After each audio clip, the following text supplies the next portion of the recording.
This is Growth Guide, a podcast exploring the depths of curiosity, questioning everything in the name of growth. I'm your host, Brian D'Alessandro. Today's topics are big ones that get at the core of our society's dis-ease.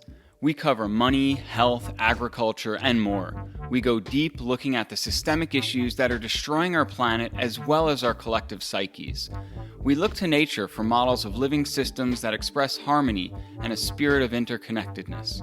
It may sound odd to be looking at our monetary system and comparing it to nature, though as you'll see, these concepts for organizing and exchange are as natural as life and death itself.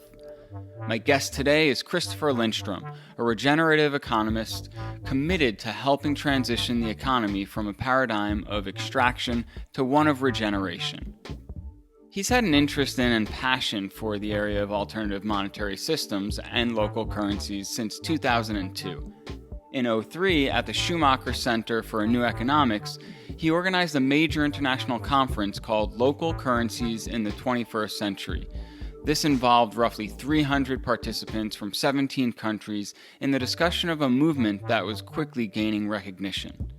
In 2005, he helped launch a funder circle dedicated to raising awareness around money as an engineered system that can feasibly be re-engineered to introduce sustainability and social values into our economic system. In 2006, he co-founded BerkShares, a local currency for use in the southern Berkshires of western Massachusetts, which continues to receive international media attention and has served as a model for other communities interested in creating their own locally circulating currency. Lindstrom has been active in the bioenergy sector as an investor and entrepreneur. He's the co-founder of Catalyst Bioenergy Group, has served on the board of directors of the Slow Money Institute, and as a director of the David Rockefeller Fund. He is also the co-founder of CyclEffect, a new model of cooperation investing and business incubation that enables companies in their early stages to own a stake in a growing ecosystem of mission-aligned businesses. Hey, Christopher, so great to have you on the show. It's great to be here. Thanks for having me.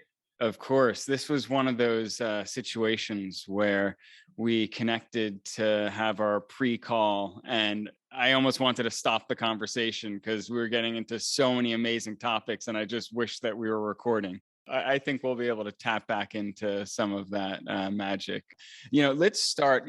I connected with you around the regenerative economy. Regeneration is like one of the key buzzwords these days. So can you just kind of give context to that and explain to listeners what that means? Yeah, absolutely. The main metaphor that I like to use is the whole concept of the immune system as being the sort of parallel system that we can look to replicate or mimic that, or imagine what a regenerative economy or regenerative civilization might look like.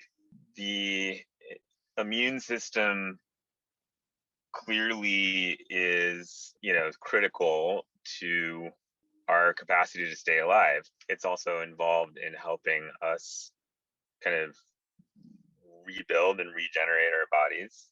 But the reason why it's so important for the world that we're in right now is that one can really look to the immune system as the intelligence that can discern from what is pathogenic versus what is regenerative and sustaining, or what is actually part of our organism.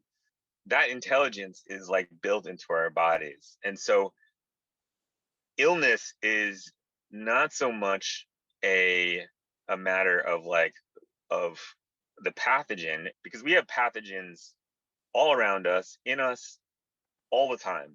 But what prevents us from getting sick is our body's capacity to recognize and discern whether something is actually pathogenic. If you zoom out on a planetary level,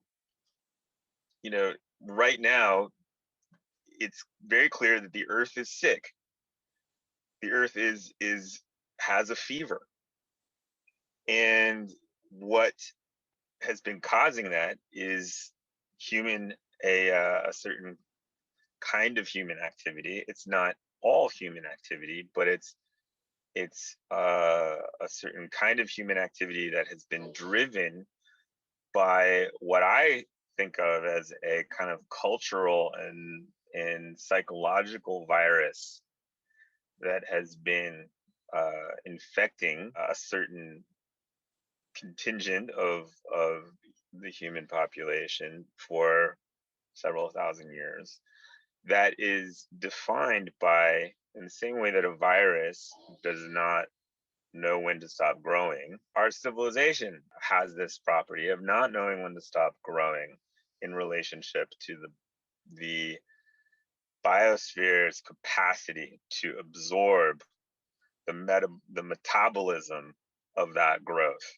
What I mean by that is any kind of organism that lives in us that's growing beyond the body's capacity to absorb the waste byproducts of that organism, whether it's a virus or a parasite or a bacteria or any number of or a cancer. All of those organisms are defined by the fact that they grow faster than the body's capacity to absorb the metabolic waste of those organisms.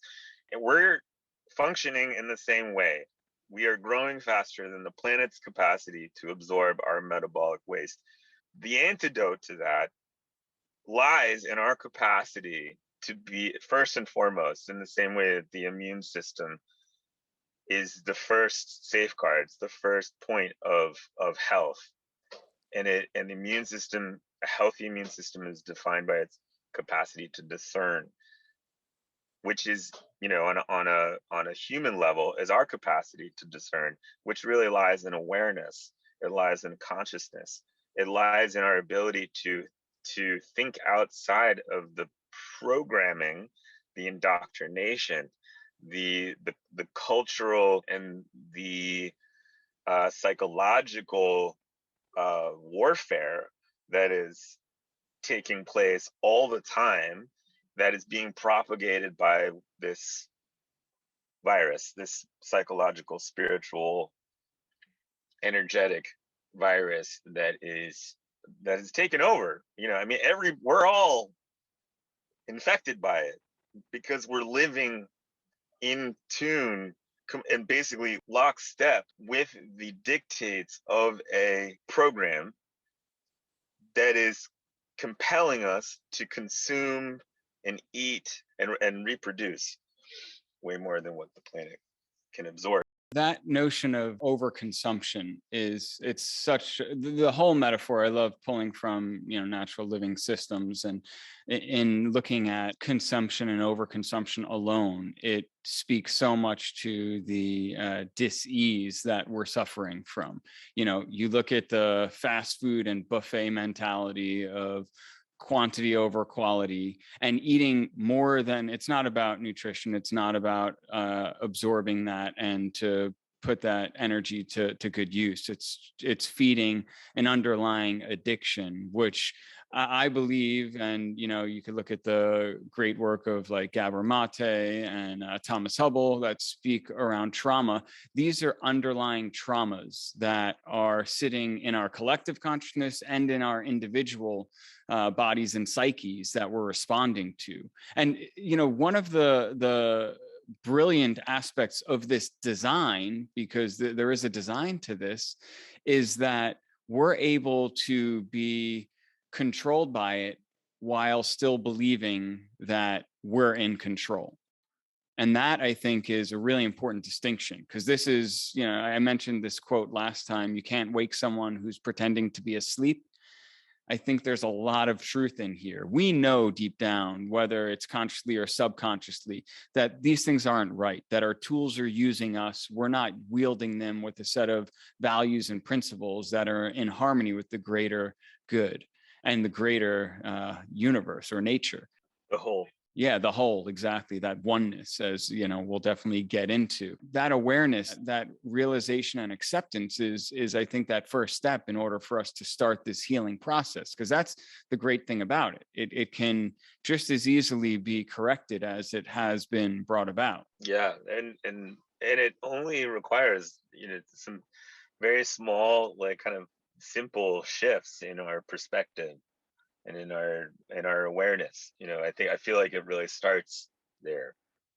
Which is why things like meditation and things like, and yoga and, these practices that are designed to bring people back into the present moment, back into their center, Mhm. which is really about, finding kind of balance within our conscious awareness, which is the first step. It's not necessarily gonna transform things immediately, but it's like it's a step in making this shift from the extractive economy to a regenerative economy. Because if we can function from a place of centeredness and awareness and balance, then that reverberates. Mhm. But there are some things that require a kind of breaking through, and that, there are areas where we are, in a sense, kind of trapped or locked into a structure that has its own intelligence, that has its own survival impulse, and that I think is in a way threatened by the concept and the idea of a mass awakening. Sure, because it threatens its existence, right? Yeah, its survival is dependent on, in the same way that, a bacteria or a parasite's survival is dependent on the immune system not functioning at an optimal level.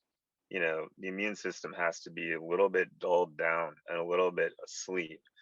And this is actually where, I think, the science of immunology is really, really interesting and pertinent to this conversation, because there was a whole discovery a number of years ago around this whole thing called GC-MAF therapy, which I think, is just a more detailed and nuanced part of this metaphor. GC-MAF was discovered by this Japanese scientist. I found out about it because of my stepfather.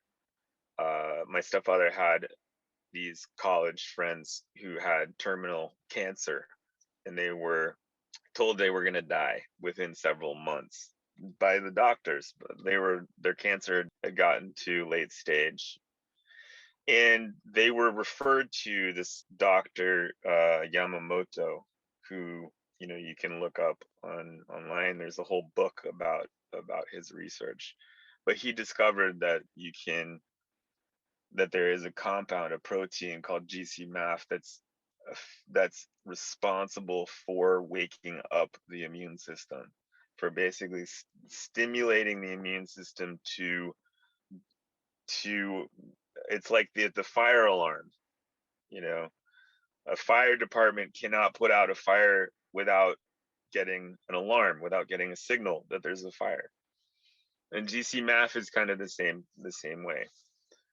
And the reason why many diseases are lethal is because they generate a compound called nagalase, which is basically the GC-MAF neutralizing protein.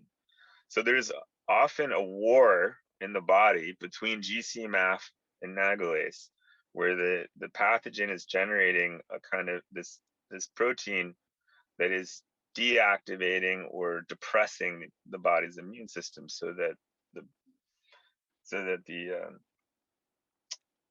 the pathogen can thrive. That is, again, going back to our current situation. You can see how that is playing out within the world right now. That there is if the GCMAF of our culture is the awareness of pathogenic activity and behavior, whether it's through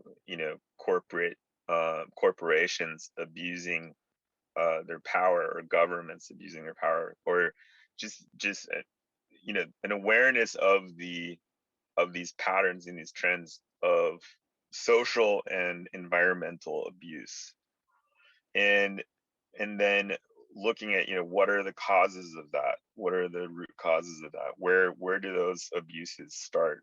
And it's interesting when you look at us as individuals versus these systems we create, right? And this is where I do believe it has to start on the individual level, because as an individual, you spoke about, tools such as breath work, yoga, meditation that connect you back to your body. Well, the body, Yes. the reason your immune system is working is to keep us alive, and to keep us alive to reproduce, right? That's its underlying program. Right. And what it tries to find at all times is homeostasis. So once it gets out of balance, if there's inflammation, which it uses to help heal, it then brings itself back, right? So these different, That's right. right? Now, by Yep. connecting with our body, we have the ability to do that. When we talk about these systems, these organisms that are man-made, that's different, because then when we look at the immune system, well, that's really made up of us. And so this Right. is really where, the saviors we've been waiting for are ourselves, that whole notion. Like, we are That's the right. ones that need to awaken to this reality and to create that change, because we created that issue. Yeah, no, this is really the crisis that we're in is, it's either going to end us, or it's going to catalyze some sort of evolutionary awakening, where enough people can raise their consciousness and develop a certain kind of collective coherence at that level of consciousness, that they can then self-organize to create the systems that make those old systems obsolete. So, in our last conversation, we talked about, the caterpillar and butterfly metaphor, and the metaphor of the imaginal cells. Mm-hmm. So when the caterpillar reaches a certain stage of its growth where it can no longer grow beyond its initial larval stage, it starts to generate these imaginal cells, which are butterfly cells inside the caterpillar. And those butterfly cells start to self-organize. The caterpillar is also killing those cells at the same time.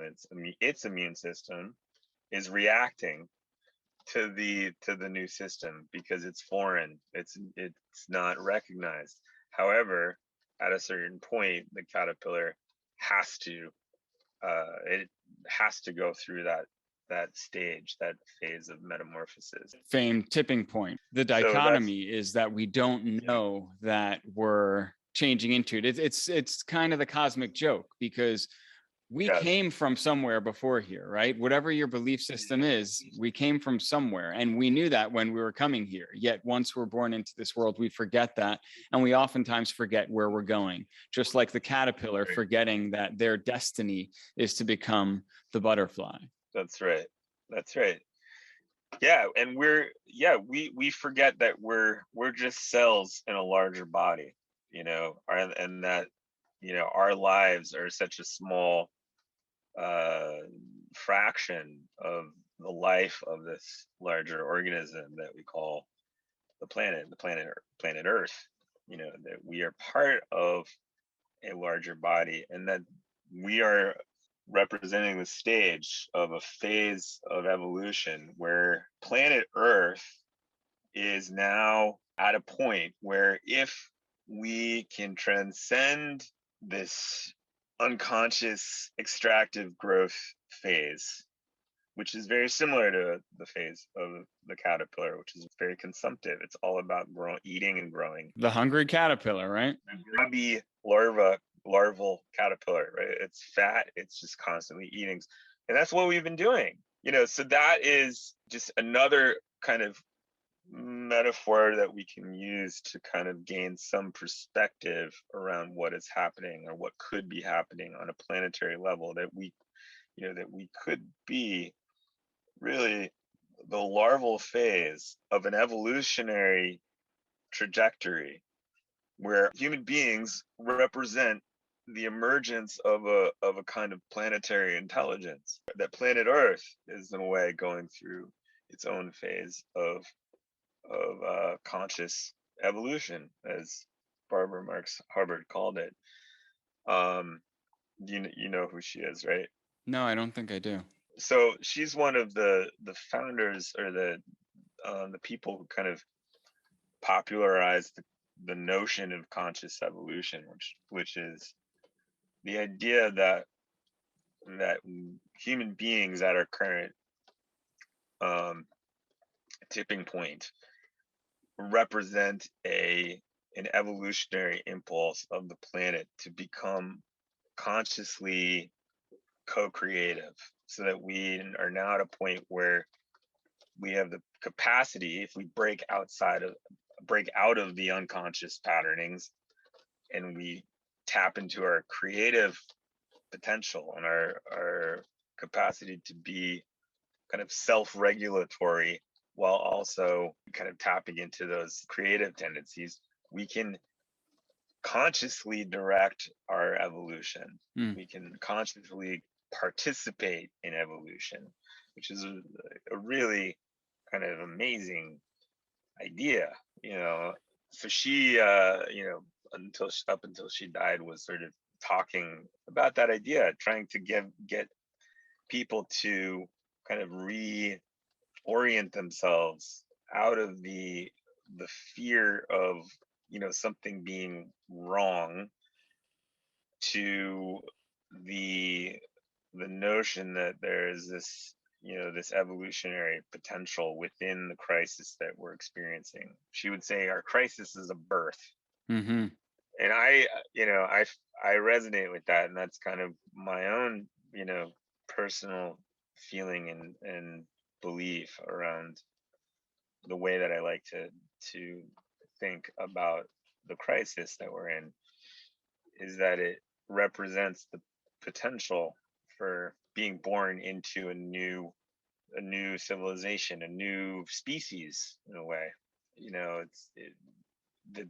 The shift that is about to happen, or that could happen if we are able to break through, represents a massive planetary shift, the shift in the planet's makeup. We could be the mind of the planet. We could be the mind of this spherical body that is floating in space, but has the capacity to be conscious of itself within this this vast universe, and that there's potential for the expansion of human consciousness beyond our planet at some point. I feel like the impulse to get away from planet Earth right now is a bit premature. It feels like people are trying to get away from it before we've done the hard work of healing it and mending it. Yeah. Becoming that immune system. I think a lot of people are looking at it as an escape. They're looking to pull the escape hatch, and that's not it. Right. That's not it. No, we gotta do the hard work of birthing this new baby, this new planetary baby, and actually healing the planet after it's been gone through a lot of abuse. It is sick, and we are sick. Like, we are the planet, right? And that's the big thing is that acceptance of it. And I think the next phase we really have to embrace is this deep stage of remembrance. We have to remember where we come from. We have to remember our history, our ancestors, the things we have done wrong, because it's that collective trauma that we still hold, that we're still imprinted with. And that's the program that continues to run. And, you spoke of this opportunity of us humans becoming this mind of the planet. And I want to add on to that and say, let's become the heart of the planet, right? At its core, if we look at the mind as the divine masculine and the heart as the divine feminine, well, the divine masculine is designed to be in service to the divine feminine. And so anytime our mind is operating when it's not serving our heart, that's where all of this shit starts to come about. All of the systemic issues that we're suffering from. And absolutely. Yeah. And it's a hard one to see. It's a hard one to accept because it's painful. And, because we have these layers of blame and shame and victimhood all layered on top of these traumas, it makes it that much harder. But that's where, by returning to the heart, we are able to hold space and enter into a space for our individual and collective healing around these issues. And I think that's the entry point. Yes. Yeah. 100%. But to do that, we need to kind of loosen our attachment to these structures that have been keeping us in the fight flight mental state, kind of in perpetuity, as a society. And so in the same way that meditation kind of brings an individual to their center, it's like we have to do that also, like as a society and as a collective. And I think that is that entails going back to being or cultivating the awareness of how the structures, the current socio-political and religious structures, education, healthcare, all of them. Well, I see it predominantly as the economy, politics, and government, and religion or spirituality.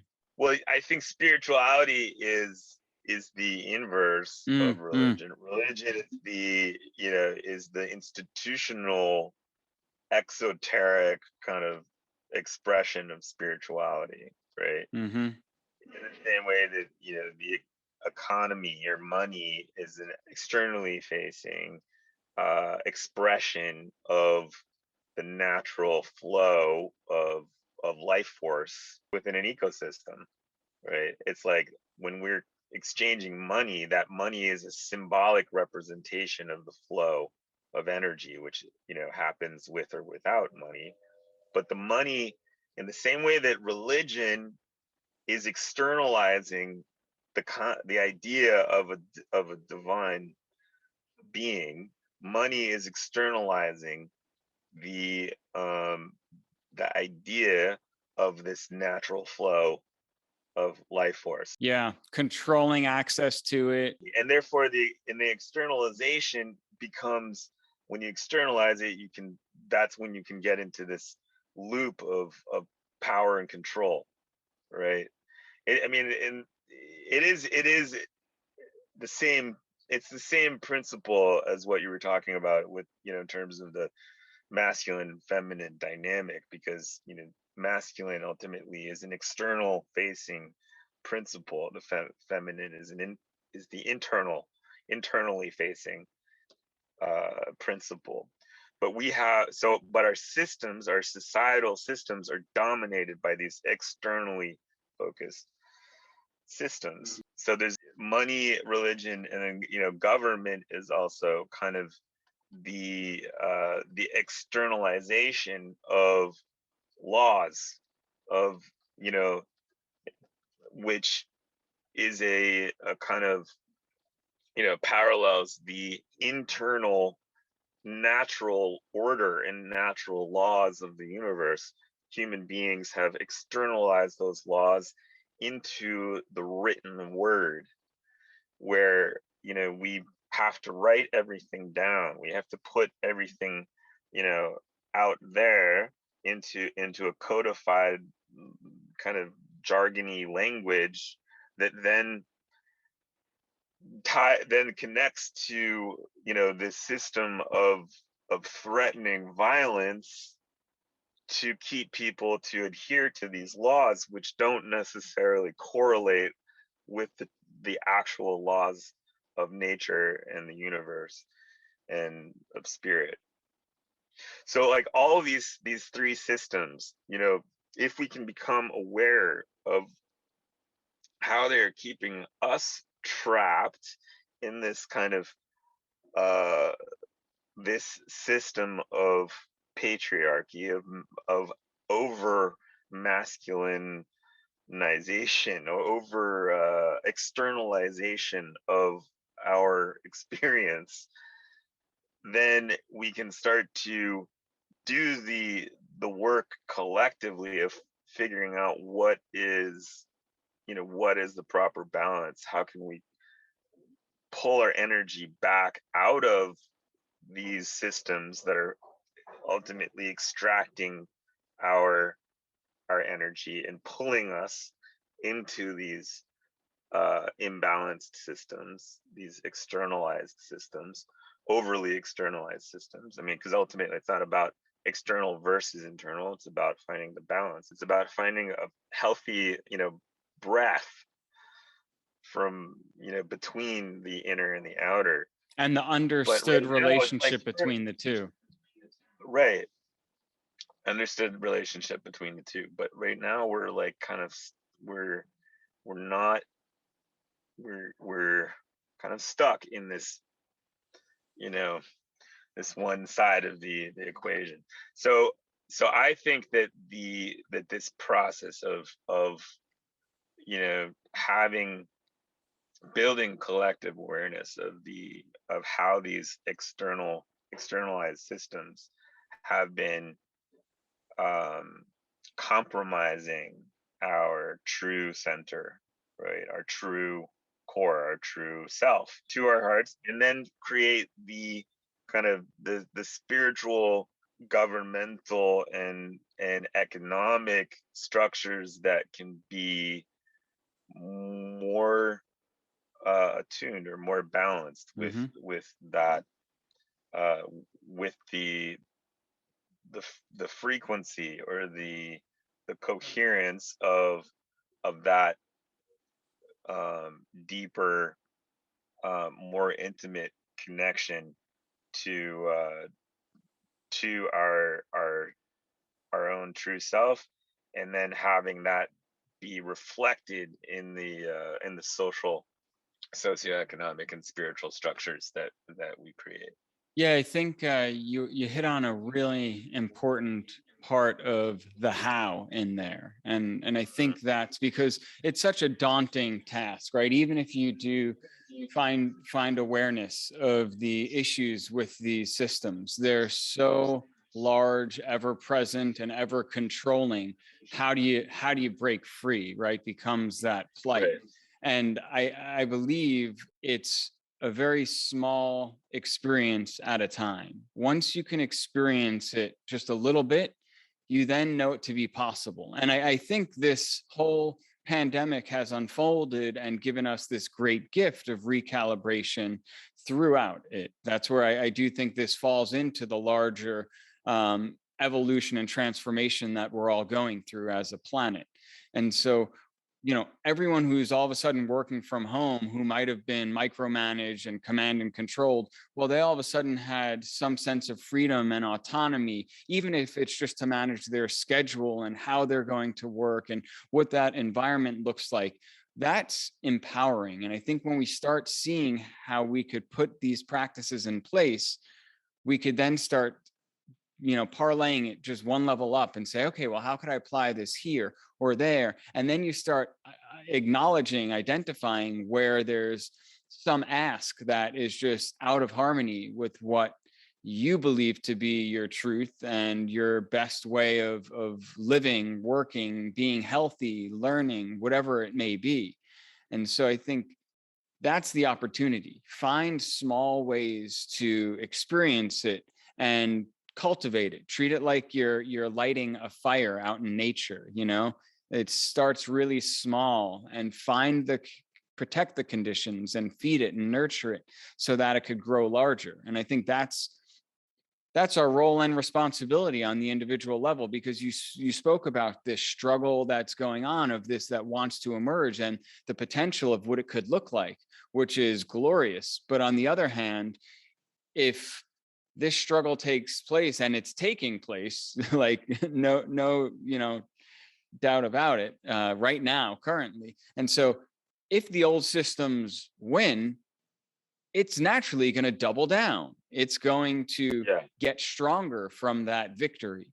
And so that's right. If there's ever a time to stand up for what you believe in and cultivate a life that you want to live, this is it. And I really think it's in our hands. That's right. Yeah. Like, we really are at such a crucial, insanely critical point in our health and our growth and evolution as a species. And we really are at that point where the old system is very cognizant of the imminence of its own destruction, that it could, that people are now beginning to wake up, exponentially. It may not seem that way because we still are bombarded by a corporate media system that is literally paid to tell an old story, Mm-hmm. to tell the story of fear and separation and consumption as the identity of our society. And but yeah, I mean, the pandemic certainly is very tied to the old systems. It's desperation, to hold on to power. And I think for me, I'm gonna go into some touchy a touchy area, but for me, the whole the issue of vaccinated or unvaccinated, that it has chronically kind of missed this larger conversation, right? It chronically misses the conversation of the epidemic of the extractive consumer virus, right? The mind virus of consumer capitalism. Like, we are not addressing that enough. And I think, that the pharmaceutical, well, I don't like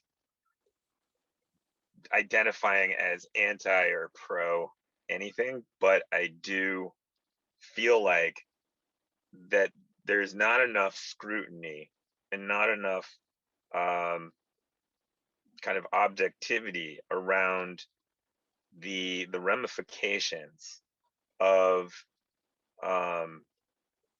a pharmaceutical industrial complex having completely usurped our governmental institutions to gain complete legal immunity and politically guaranteed profit. A reactive response to to this pandemic, which is absolutely it's complete. I mean, the virus is clearly real, but, you know, are we being deceived in terms of the only response, or the only logical response is to get injected with a serum that is supposedly stimulating our immune system to wake up against this virus, but it's also creating a certain kind of artificial stimulation that has unintended consequences, and we don't know what those are completely. And personally, I feel like there's a whole there's an epidemic right now of chronic illness that is Yeah. not being really looked at. That is, coming from a number of things. It's certainly coming from toxicity in our environment. Yep. Chronic stress, toxic chemicals, the food supply being tainted. And we know that 80 to 90% of COVID deaths are happening with individuals have 2 or more pre-existing comorbid conditions. Yeah, exactly. I was a little hesitant to bring this up in a podcast because it is so controversial, but my sense is that we have to be more open. We have to be willing to have this conversation, and not be scared to have this conversation, because I think so many people want to just limit the conversation to the sort of this very narrow bandwidth of, oh, you're killing people, or you're like, it's so stigmatized. I think the discomfort we've gotten to with having conversations with people across the table that have different beliefs than us is part of the illness. We need to be able to listen. We need to be able to consider and to be open to changing, and not just, this whole state of just trying to convince somebody that not even that we're right, that they're wrong. Usually that's more of it.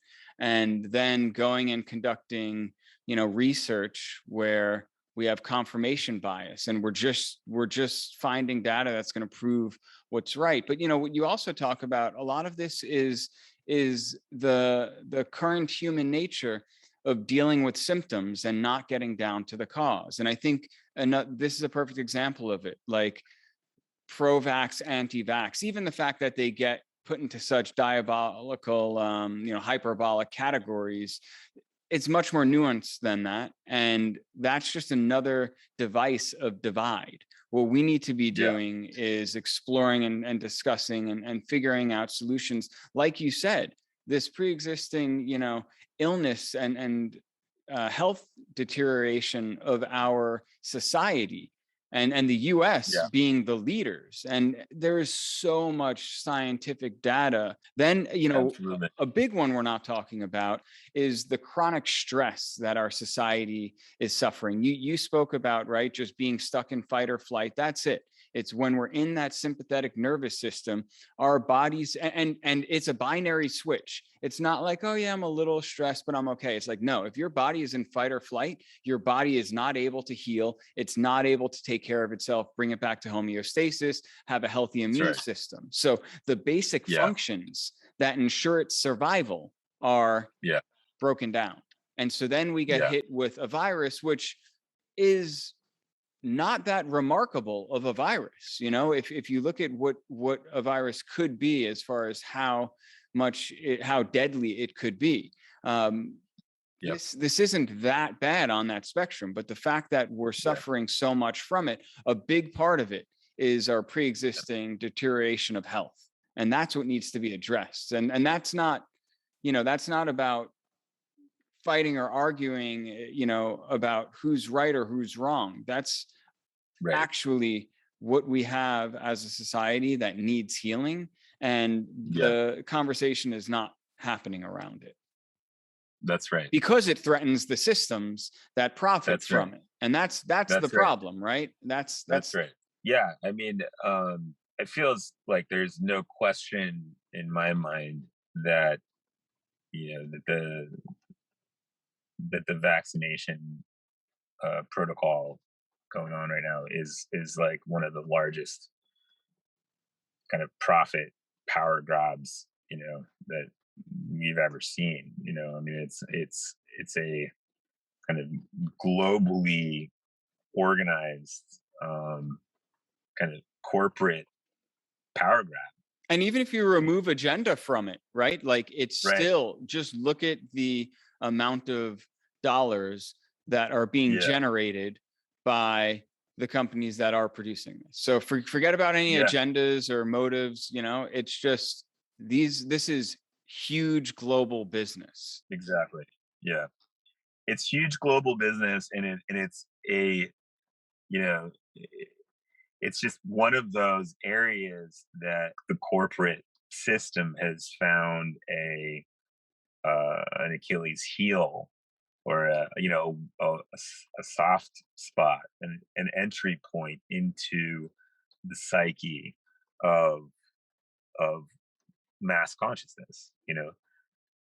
Aware A pandemic touches upon some of our deepest fears, because it is tied to an invisible threat,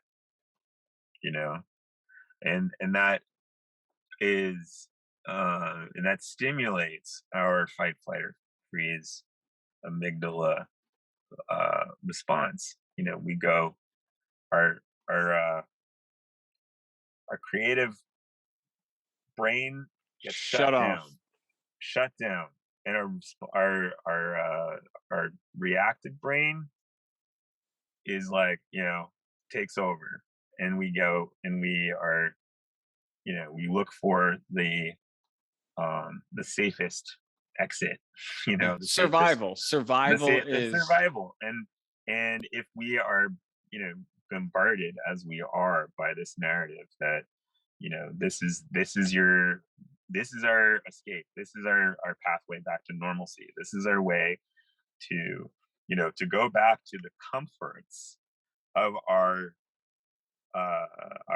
dominant consumer culture, right? Because that is ultimately what, capitalism, consumer culture has been so good at, is to tap into the comfort of uh, of technology, of mass production, of, very easy, simple, fast food, like, that is full of sugar and fat, and all the things that our simple mind, our survival mind wants to feel safe, but our higher mind, our creative mind, our spiritual mind needs complex nutrition to activate itself, right? We need micronutrients. We need all of these trace minerals that we can only get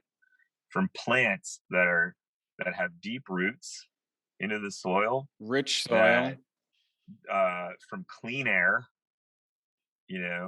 from healthy community support structures, growing up with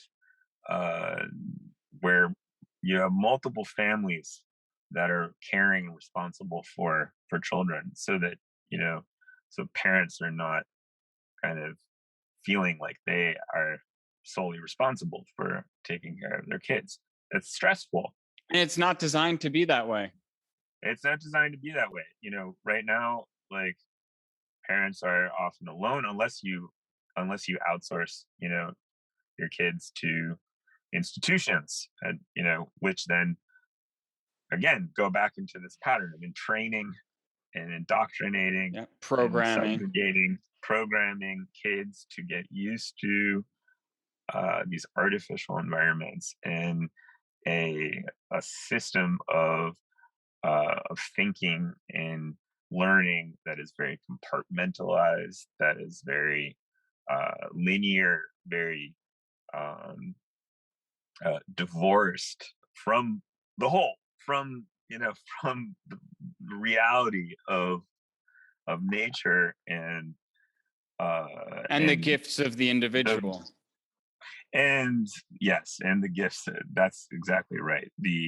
Which ties to kind of nature, because our gifts are our natural expression. But in our system, there's no space to, unless you're lucky, to have those gifts naturally emerge. For me, I went to public school. It was a very progressive public school. I was naturally artistic, but I really struggled in the regimented, academia of public school, or I guess of all schools. I don't know if I would have done much better in a private school, but it was pretty devastating. It was really hard for me to feel really good about my own natural gifts. I devalued art and my natural skills because I struggled so much in the rest of the academic curricula, and I came to feel that I was mentally stunted. I felt really, I felt stupid, and I felt that I was stupid. Right. It's the Einstein quote, right? You judge a fish for how well it could ride a bike, and it'll go its whole life thinking it's stupid. It's somehow.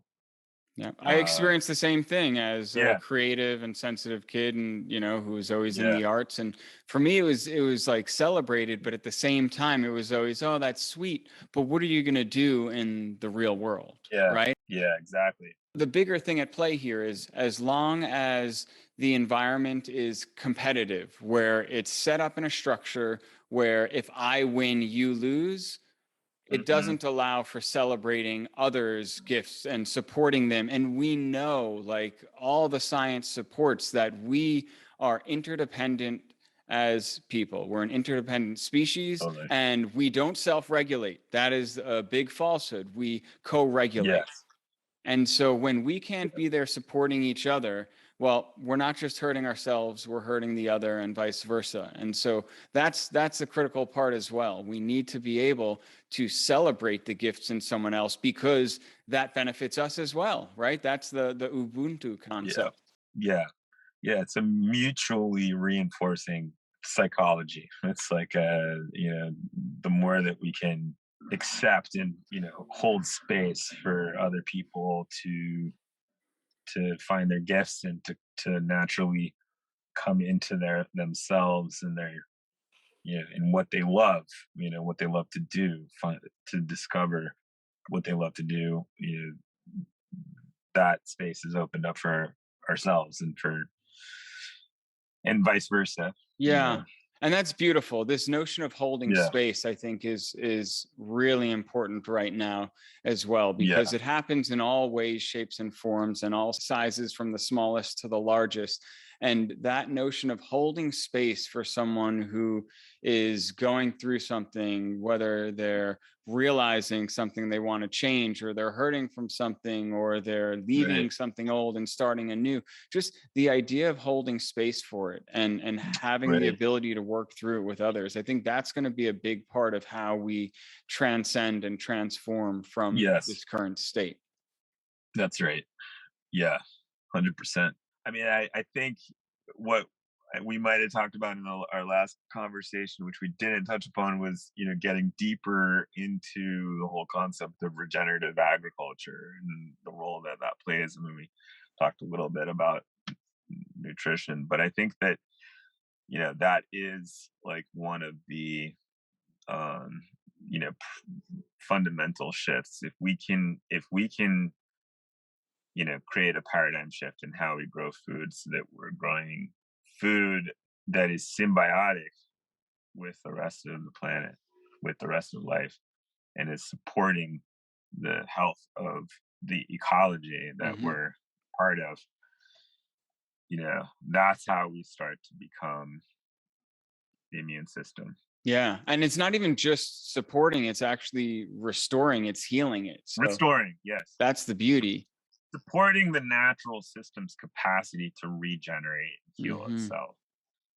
I think that's the real challenge in front of us. I think that the beginning of this story of extraction was symbolically referred to in the book of Genesis with the relationship between Cain and Abel, where Cain was the tiller of the field, which represented the beginning of using a technology to open up and rip open the soil and exposing the soil to oxygen, which rapidly increased the oxidation of that substrate, of that largely microbial, the microbiome of the planet. As that happened, we started to erode, the literal foundation of our lives, and also the foundation of our capacity to achieve these higher states of consciousness. So I'll close it at that. We can talk more about that maybe in a future episode, but I appreciate the opportunity to have this conversation. I love having this conversation. It feels like it helps me kind of connect and orient myself to my own core and my gifts, which is to sort of discern these type of ideas in these kind of bite-sized memes, where we can start to understand larger complex systems through metaphor and through story and through myth. So thank you. Thank you, Christopher. It's great having you on, and to be continued for sure. Thanks for joining us this week on Growth Guide. A big thanks to our sponsors. This episode is sponsored by Project New You. I'm a huge fan of their Nitrovite nootropic brain supplement. It's helped me to develop laser focus, a better memory recall, and motivation. Nitrovite has helped me in launching this podcast amongst completing many other projects. Visit growthguide.love/focus to learn more and use promo code GROWTH for 15% off. This episode is also sponsored by Morning Man. Live manly, own the morning. I learned about this from UFC champ Frank Shamrock. He was always having trouble getting started in the morning without like 7 or 8 cups of coffee. No exaggeration, I've seen this in person. So he created this product that's packed full of 45 superfoods, and it has 95 milligrams of clean caffeine, so you get that charge from the greens and also get a hit from the caffeine without feeling all jacked up. I'm definitely caffeine sensitive, and I like this product because it doesn't make me feel like I'm bouncing off the walls, but I feel sharp and energized to get shit done. Visit growthguide.love/morningman to learn more and use promo code GROWTH for 15% off. I'd also like to thank our sponsor, Atmananda Yoga. You guys have got to check out their yoga alignment mat. I've been using this for a long time. As you know by now, I've studied and trained with them as a yoga teacher, and the mat is incredible to deepen your practice and to ensure a lifelong injury-free practice. Visit growthguide.love/alignment for more info or to buy. Be sure to use code GROWTH at checkout for 15% off. Make sure to visit our website, growthguide.love, where you can find freebies, exclusive content, and subscribe to the show so you'll never miss an episode. If you found value in listening, I'd really appreciate a rating on iTunes. I can't tell you just how important this is. Or spread the love. Tell your friends, your fam, heck, tell your spirit animals. And follow me on Instagram at growthguide.love. Be sure to tune in next week for our newest episode.